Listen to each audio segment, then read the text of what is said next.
no more. My woman done left, took all of the reason I was working for. You better not try to stand in my way as I walk out the door. Well, take this job and shove it, I ain't working here no more.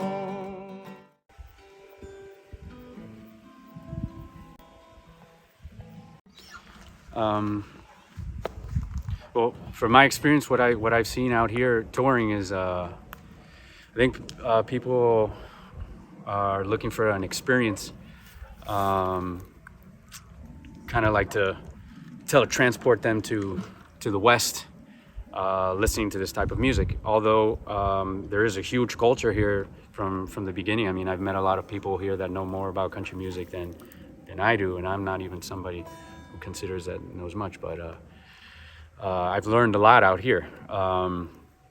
Also, I guess back in the war days in World War II, there was a lot of bases Americans after the war stayed. So I see, like in Germany and Italy, there's a lot of country music there because of the army guys that stayed after the war. But generally, I just think it's an experience that people are looking for to live a little bit of a movie, we could say.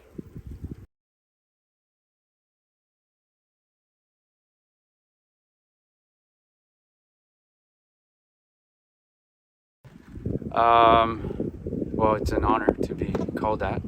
Am I comfortable? Sure. Yeah, man. I want to do real country music from the heart.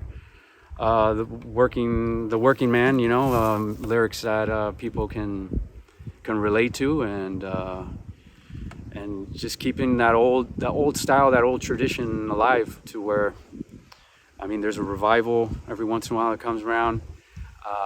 But it's usually lost with the whole mainstream, and I don't know, I want to put Florida back on the map too, putting Miami on the right track, like Hank Jr. said. So, but yeah, I'll take that. I'll take that title.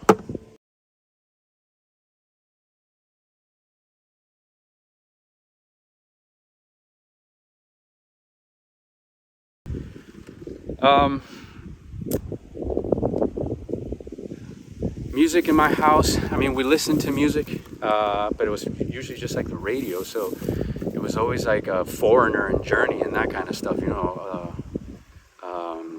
adult-oriented rock.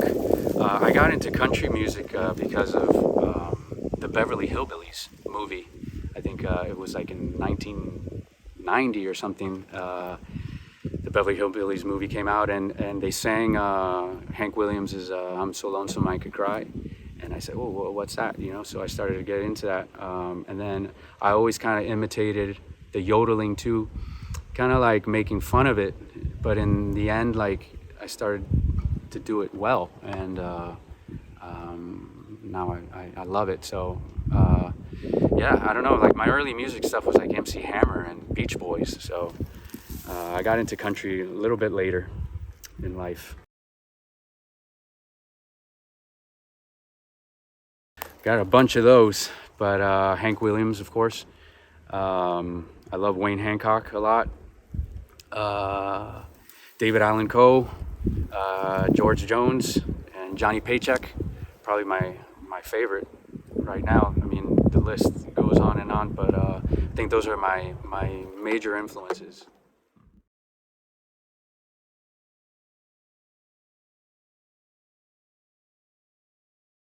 I always wanted to do music professionally as a kid. In my house, that wasn't an option. So it was kind of just like a dream I had.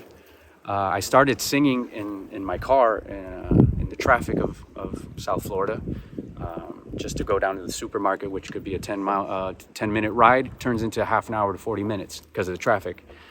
So I started to sing there, and I learned how to harmonize, and all in my car.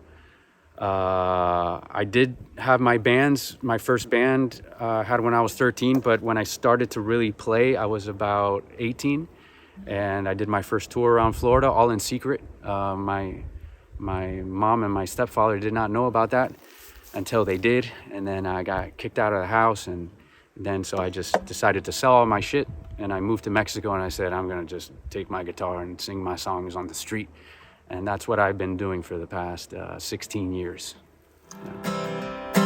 Just thinking about mama brings tears to my eyes when she saw me filled with tattoos, drinking like somebody had died.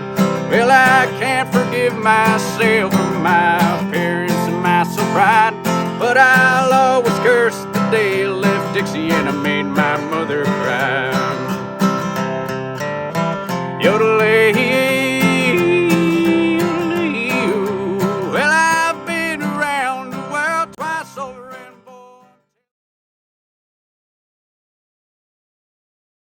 born. At first, when I sold all my stuff, I moved off to Mexico, and I wanted to learn Spanish. And being around Mexico, and I went down to Argentina and Brazil, and it was the MySpace era time, and everything that I was recording and uploading to MySpace was mostly listened to in Spain. And I loved Latin America, but it's really dangerous, and I kind of got tired of looking over my shoulder all the time. So I said, well, I want to continue learning Spanish and live without fear and play my music to people who are listening to it. So I decided to move down to Spain, try my luck, and here I am.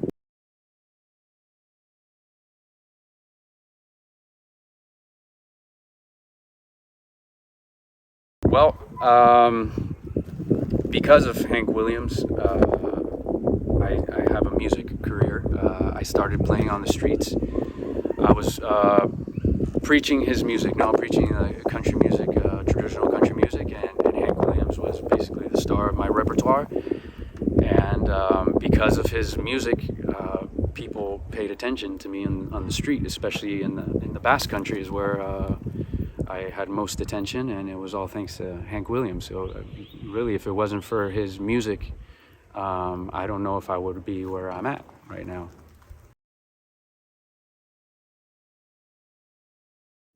Well, I'm not fortunate enough to say I sing as well as Hank Williams. So yeah, I probably sounded more like Hank 3. So yeah, I'll take that though. The whole band basically started, like you said, they were bad musicians, and nobody really knew how to play their instrument, nor did I really know how to sing at that time. It takes freaking years to develop.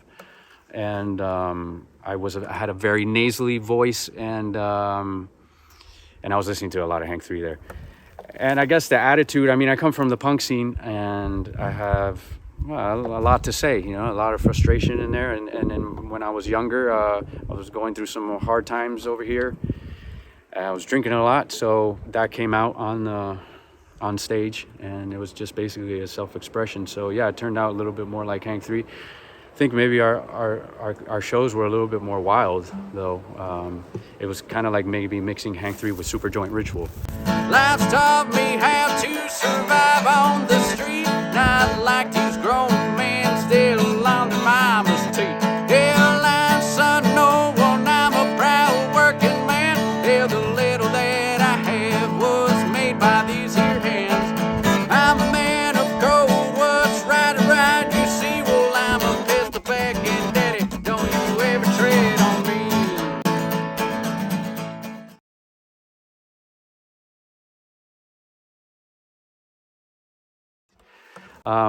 I guess maybe my favorite album would be In Hell, because it's the beginnings of and that all the original musicians were there. Though it's an album that maybe I can listen to once every 10 years. Maybe my favorite album would probably be maybe Driven by Frustration, just because it's a little bit it's different, more aggressive. But they're all so. All my albums are so different, it's hard to choose. I think I would say Take Me Home would be my favorite song that's on In Hell. That's one of the songs that I hate how it was recorded. I hate how I sang it, but it's I think the song that most reflects where I was at that time and why I started doing country music.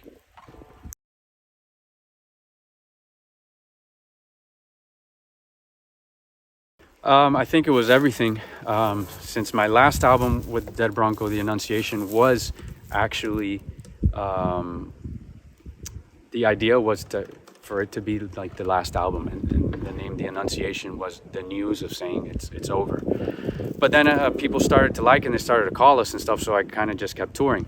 But I really wanted to go back to my roots, so I was really just sort of over it already. And I think Tears from the Mountain was the result of having like so much like using like electric guitars and pedals, different things, just saying screw all that, I'm going straight to the roots, just the banjo voice, and just put an album out there that's just so raw and old school. And I recorded it in my van during the lockdown,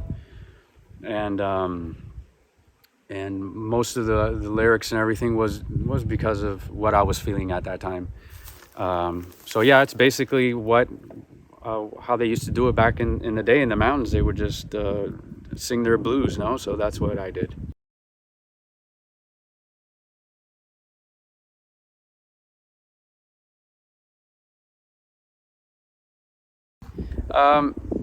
Ewing country kind of goes two different ways. I named it Ewing country because people were telling me that the whole time with Dead Bronco and stuff, because of the changes and everything.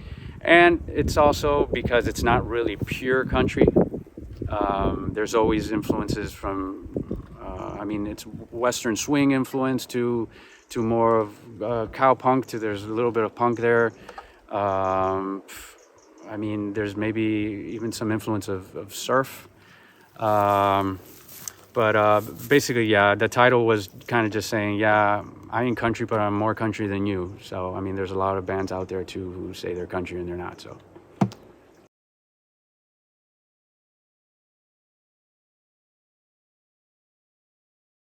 Well, most of the songs I wrote were during the lockdown, and I was listening to a lot of Waylon Jennings, and Abilene is that special town where the women treat you right, no, and everything's all good.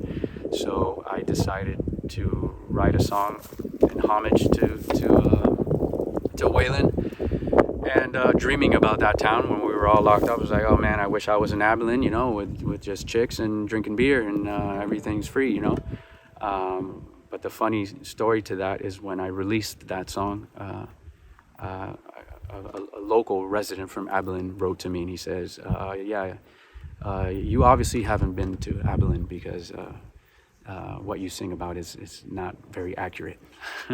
So, yeah.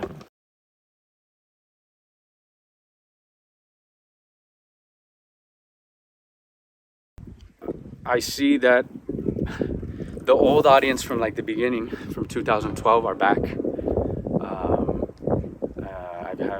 I've been seeing people that I haven't seen in almost 10 years because of the change. And then our new audience that I had got with Dead Bronco, they're still there because the new audience that I had was more open. They listened to basically everything. My older audience was more only country, So I got them all back. So yeah, it's been a good result,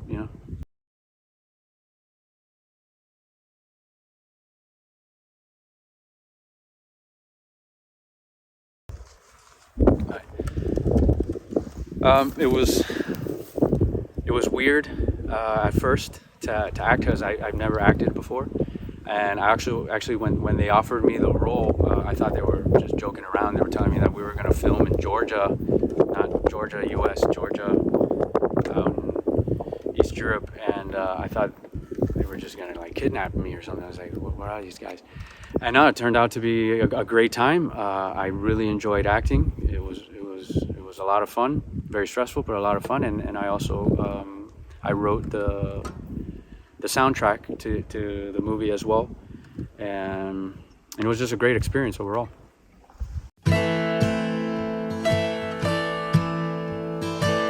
Hola. ¿Tú eres el verdadero Jack Mayfield o te cambiaron en prisión? 6 años, Jack. Ya había conseguido olvidarme de ti. ¿Todavía la quieres? No va a volver a pasar.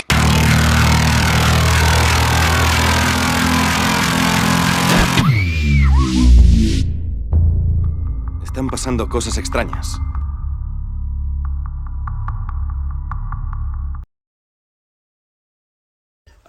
Yes, I would. I've done a few things after that. Nothing major, but nothing. No projects have come up that I've really wanted to take on. But I have written something. I've written a story. It's actually a mini series that we're looking into now. We already have a production company that's picked it up, and we're already talking to different platforms and everything to see when we will release it, with who, and when we will start filming. But something will be coming up soon: music, acting, and writing.